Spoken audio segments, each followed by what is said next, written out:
Actually school life பற்றி தான் இந்த வீடியோவில் பார்க்க போகிறோம். ஓகேங்களா? வீடியோ ஸ்கிப் பண்ண பாருங்க. அப்படின்னா தான் நாங்கள் போகிற வீடியோஸ் நோட்டிஃபிகேஷன்ஸ் உங்களுக்கு வரும். ஓகேங்களா? ஸோ ஸ்கூல் லைஃப் அப்படின்னா எல்லாத்துக்கும் என்ன ஞாபகம் வரும்? நம்ம இப்படிலாம் ஸ்கூலில் இருந்தோமே, இப்படிலாம் சுற்றினமே அப்படின்லாம் ஞாபகம் வரும்ல.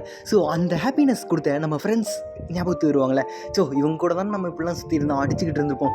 அந்த ஒரு மெமரிஸை திரும்ப அப்படியே அந்த ஒரு மெமரிஸ்குள்ளே போய் பாருங்களேன். ஒரு செகண்ட் நம்ம கூட எத்தனை பேர் உட்காந்துருப்பானுங்க, நம்ம எதுக்கெலாம் அடிச்சிருந்திருப்போம், டிஃபன் பாக்ஸை பிடுங்கி சாப்பிட்ருப்போம், அடிச்சிருந்திருப்போம், சின்ன சின்ன விஷயத்துக்கெலாம் சண்டை போட்டிருப்போம். அது இப்போ நினச்சி பார்த்தா விஷயமாகவே இருக்காது.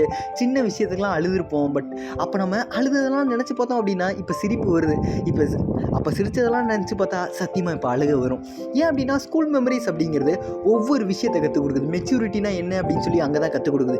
இப்போ நம்ம 6வது 7வது படிக்கும்போது எவ்வளோ ஹாப்பியாக அடிச்சுக்கிட்டு தெரிஞ்சுக்கிட்டு செம்மையாக சூப்பராக சுற்றிட்டு இருப்போம். அதே நம்ம ஒரு 11th or 12th அந்த மெச்சூரிட்டி லெவலில் வரும்போது நம்ம என்ன பண்ணிகிட்டு இருப்போம், என்னடா இவனு இப்படி பண்ணிட்டு இருக்கானுங்க பைத்தியம் மாதிரி அப்படின்னு நமக்கு தோணும்ல. ஸோ அந்த ஒரு காலகட்டத்தில் நாமளும் இதே தான் பண்ணிட்டு இருந்திருப்போம், ஜாலியாக இருந்திருப்போம். பட் நம்மளை பார்த்து அப்போ பெரிய பசங்களாம் நினச்சிருப்பாங்களே, என்னடா இவனுக்கு இப்படி பண்ணிருக்கானுங்க பைத்தியம் மாதிரி அப்படின்னு யோசிச்சிருப்பாங்களே. பட் அந்த செகண்ட் யார் என்ன சொன்னாலும் பரவாயில்ல அப்படின்னு சொல்லிட்டு நம்ம ஒரு ஹாப்பினஸ்க்காக நம்ம பார்த்தீங்கன்னு வச்சுக்கோங்க, நம்ம ஃப்ரெண்ட்ஸ் கூட ஜாலியாக அடிச்சுக்கிட்டு பிடிச்சிக்கிட்டு பேட் வச்சில் திட்டிட்டு என்னென்னமோ ஒரு மாதிரி ஹாப்பினஸ் கொடுத்துக்கிட்டு ஹோம்ஒர்க் எழுதலை அப்படின்னா அவனையும் எழுத விடாமல், நம்ம படிக்கலாம் அவனையும் படிக்க விடாமல் என்னென்ன இது சேட்டெல்லாம் பண்ணியிருப்போம். மரத்தில் ஏறிட்டு இருக்கிறது, மிஸ்ஸுக்கு தெரியாமல் போர்டில் எழுதும்போது எக்கோ கொடுக்கறது, கிளாஸ் ரூமில் படுத்து தூங்குறது, நடிச்சுக்கிறது, ஐயோ எவ்வளோ விஷயங்கள் இருக்குது அந்த ஸ்கூல் லைஃப் அப்படின்னு சொல்லும்போது.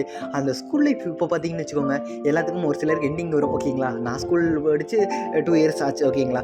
ஸோ எனக்கு பார்த்தீங்கன்னு வச்சுக்கோங்க, இந்த பர்சனலாக சொல்லுவாங்களே அந்த ஸ்கூல் லைஃப் ஒரு சிலர் மிஸ் பண்ணுவாங்க. எனக்கு ஏன் அப்படின்னு தெரியல, ஸ்கூல் லைஃப் நான் மிஸ் பண்ணுற மாதிரி ஒரு ஃபீலே வந்ததில்லை. ஸோ அந்த மாதிரி உங்களுக்கும் ஸ்கூல் லைஃப்னா ரொம்ப பிடிக்கும் அப்படின்னா மறக்காம கீழே கமெண்ட்டில் சொல்லிட்டு போங்க.